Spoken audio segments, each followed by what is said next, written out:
से लेकर दीपावली तक कौन से 50 असरदार उपाय करने से दूर होगा कर्ज, भरेगी तिजोरी और मिलेगी आपको मां लक्ष्मी की कृपा। आइए पंडित जी से जान लेते हैं।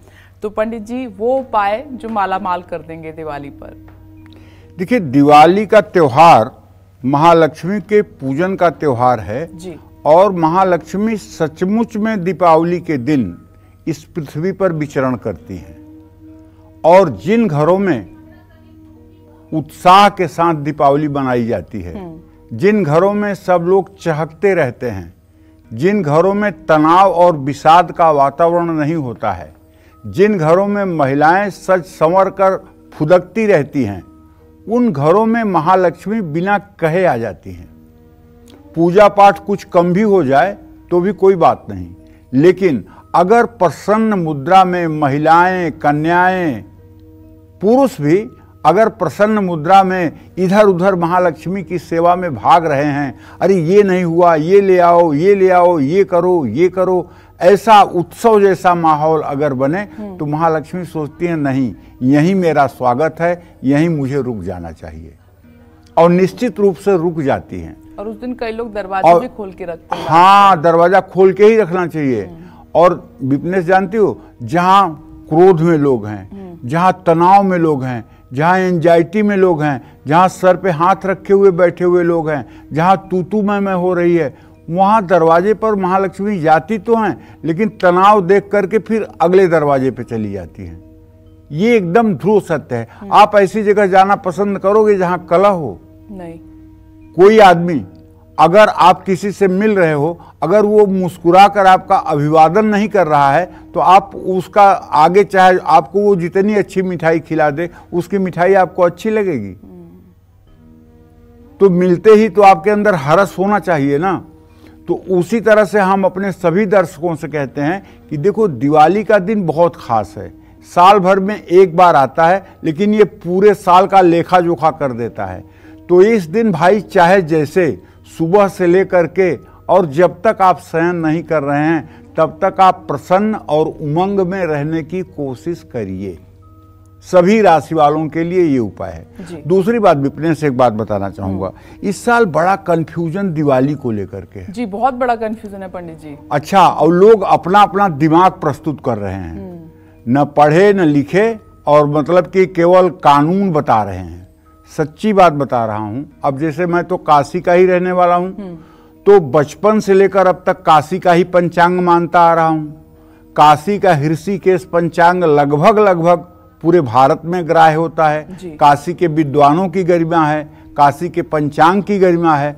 तो उसमें लिखा हुआ है कि 31 अक्टूबर को दिन में 3:12 पर अमावस्या शुरू हो जाएगी और 1 नवंबर को शाम 5:12 तक अमावस्या रहेगी। अब हमने निर्णय सिंधु देखा, तो निर्णय सिंधु में पेज नंबर 404-403 पर दीपोत्सव लिखा हुआ है जी। अमावस्या में दीपोत्सव, तो अमावस्या में दीपोत्सव तभी होगा जब प्रदोष काल और निशीत काल में अमावस्या होगी। प्रदोष काल और निशीत काल में जब अमावस्या होगी तभी दीपोत्सव होगा। अब ये स्कंद पुराण का हवाला देकर के हेमाद्री ने लिखा है, स्कंद पुराण का हवाला देकर के, कि स्कंद पुराण में स्पष्ट कहा गया है कि जब अमावस्या प्रदोष काल और निशीत काल कहते हैं मध्यरात्रि को, हो, तभी मतलब कि दीपदान की व्यवस्था होगी। और ये 31 अक्टूबर को ही संभव है। 31 अक्टूबर को प्रदोष काल में भी अमावस्या है, सायंकाल 45 मिनट पहले 45 मिनट बाद, और मध्यरात्रि में भी अमावस्या है। 1 नवंबर को तो ये योग बन नहीं रहा है। तो इसलिए ये क्यों पागलपन लोग बना रहे हैं कि 1 तारीख को अमावस्या है? कौन सा आधार है? निर्णय सिंधु आधार है? कौन सा आधार है? हाँ, व्रत करने के लिए अगर आप अमावस्या की बात करें तो 1 नवंबर को है, क्योंकि उदया तिथि में अमावस्या का व्रत किया जाता है। अच्छा, कुछ लोग क्या होता है कि अपने पितरों के लिए थाली निकालते हैं। जी जी, बिल्कुल। तो थाली निकालने की परंपरा 12 बजे के बाद होती है। तो 1 नवंबर को 12 बजे के बाद चूंकि अमावस्या है, इसलिए आप थाली निकालने का कार्यक्रम 1 तारीख को कर सकते हैं। लेकिन यहाँ तक दीपावली मनाने का कार्यक्रम है, लक्ष्मी कुबेर की पूजा का सवाल है, वो 31 अक्टूबर को ही न्याय संगत है और निर्णय सिंधु ऐसा ही कहता है, स्कंद पुराण में ऐसा ही लिखा हुआ है। अब अपने अपने मन की कल्पना करके और अपने अपने ढंग से मतलब की बातों को देखिए, हम पंचांगकार तो नहीं हैं, हम तो एक साधारण पंडित आदमी हैं। पंचांगकार तो वो लोग हैं जो पंचांग बनाते हैं, जिससे पूरा देश चलता है।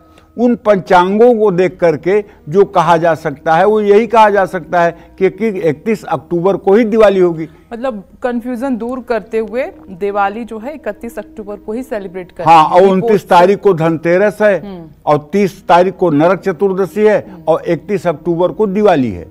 इसमें कोई संशय की बात ही नहीं है। 31 तारीख को व्रत जो पितरों की थाली निकालते हैं तो वो 1 को निकालेंगे, वो 1 तारीख को निकालेंगे, अगले दिन ही खुलेगा व्रत। हाँ, ठीक है पंडित जी। देखिए, आज से लेकर दीपावली तक अपने पूजा घर में माँ लक्ष्मी की ऐसी तस्वीर रखें जिसमें वो भगवान श्री हरि विष्णु के साथ हों। ऐसी तस्वीर की दीपावली तक हर दिन आपको रोज पूजा करनी चाहिए। आज से लेकर दीपावली तक माँ लक्ष्मी की हर रोज पूजा करना ही चाहिए। पूजा में एक सुपारी पर कलावा लपेटकर माँ लक्ष्मी के सामने रखें, उस पर अक्षत, कुमकुम और फूल अर्पित करें। उनमें भगवान गणेश की कल्पना करें। दीपावली के दूसरे दिन इस सुपारी को अपनी तिजोरी में रख लें।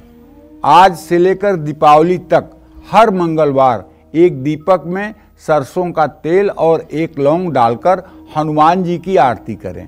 कर्ज से मुक्ति मिलेगी और धन लाभ भी होगा।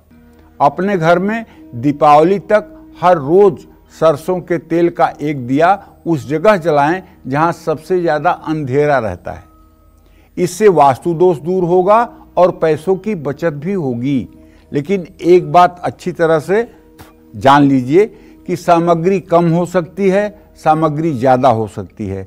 पूजा का सामान कम हो सकता है, पूजा का सामान ज्यादा हो सकता है, लेकिन भाव की कमी नहीं होनी चाहिए। भाव में कंजूसी नहीं होनी चाहिए। आपके भाव में कंजूसी नहीं होनी चाहिए।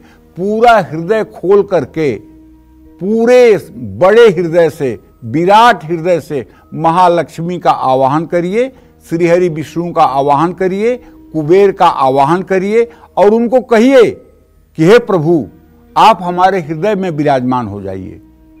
सदैव आप हमारे हृदय में विराजमान हो जाइए। क्योंकि खुद स्वयं माता पार्वती ने हिमालय से कहा है, ना हम बसते कैलासे, ना तीर्थे, ना बैकुंठे, न वा करेचित, बसामी मद्ज्ञानी हृदयाम भोज मध्य।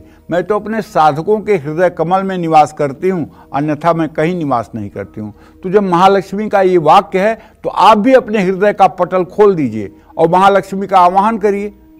और अगर महिलाएं महालक्ष्मी का आवाहन अपने हृदय में करें तो माता तो इसे सहर्ष स्वीकार करती हैं। क्योंकि हमारे यहाँ तो शास्त्रों में लिखा हुआ है, विद्या समस्ता स्तव देवी भेदा, स्त्रियां समस्ता सकला जगत्सु। संसार की सारी स्त्रियों में वही शक्ति स्वरूपा महालक्ष्मी विराजमान है जिनकी हम आराधना करते हैं। और उस शक्ति स्वरूपा स्त्री का अगर अपमान किया जाए और पत्थर की मूर्ति की पूजा की जाए, फिर महालक्ष्मी नहीं आपको मिलने वाली है। नोट कर लीजिए। जय मां विंध्यवासिनी।